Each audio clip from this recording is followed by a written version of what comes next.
তোর কাছে কি টাকা আছে? ব্যাগ বুকলে তুমি কই যেতেছো?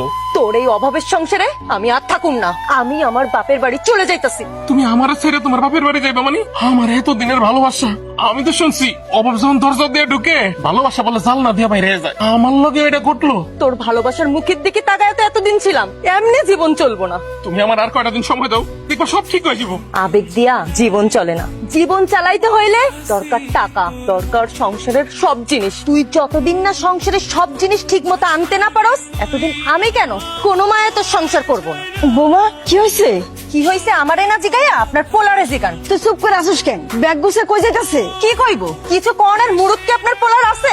যে মানুষ কিনা একটা বউ একটা মারে নিয়ে সংসার চালাইতে পারে না, সে আবার কি কথা কইব? এই বাড়িতে আমি থাকুম না, আমি আমার বাপের বাড়ি চলে যাবো। মা কাউরে ঠেকেও না, কেউ যদি যাইতে চায় তারা জোর করে রেখা দুন যাবো না, গেলে যাক। কিরে তুই ওই বাড়ি থেকে? খবরদার আর একটা পা ওই বাড়িতে আগাবি না। তুই আমগো কথা না শুইনা কাইল্লা একটা মোটা পোলার হাত ধরে বাইকা চলে গেছে। এখন এত স্কিল লেগে এই বাড়িতে। তোর এই বাড়িতে আপন বইলা কেউ নাই, তুই কেন এসো এই বাড়িতে?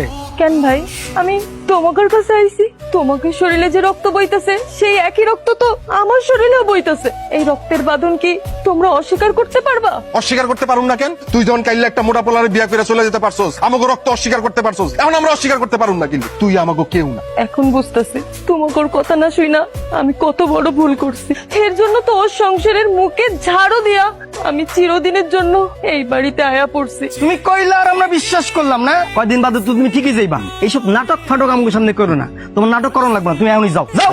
হ এই সমস্ত কথা আমগো কাছে না কইয়া তুই যেমনে আইছো সামনে চলে যা। তোর লইগে আমগো এই সংসারে কোনো অশান্তি করতে পারুম না। ভাই আমারে মাফ করে দাও ভাই, আমি আর কোনোদিন এই বাড়ি ফিরে যাবো না। পাছার কইতাছি। তুমি আমার লাগে ঘরে চলো, কি হয়েছে না হয়েছে পরে দেখা যাবে। আমার সাথে ভাবি তুমি কিন্তু ভুল করতেছো, ওরে ভুলও করে নিবা না। মায়ের বিয়া করে আনার পর থেকে এই পর্যন্ত তুই কি কোনো জিনিস নিয়ে যাবাই না দিছস? স্বামী কি ছয় না দিব না? তাহলে কি সংসার করবো? ওই সংসার করব না করব সেটা ওর বিষয়। তুমি আর এই বাড়িতে ঢুকতে দিলা কেন? হ ভাবি, ভাইজান তো ঠিকই কইছিল, তুমি কেন এই উৎকো ঝামেলা আমাকে বাড়ির মধ্যে ঢুকতে দিলা? আরে আমি যা করছি বুঝা শুন না করছি, ভালোর লাগাই করছি। ভালো লেগে করছো মানে? বুঝে শুনে করছো মানে? কিছুই তো বুঝতেছি না।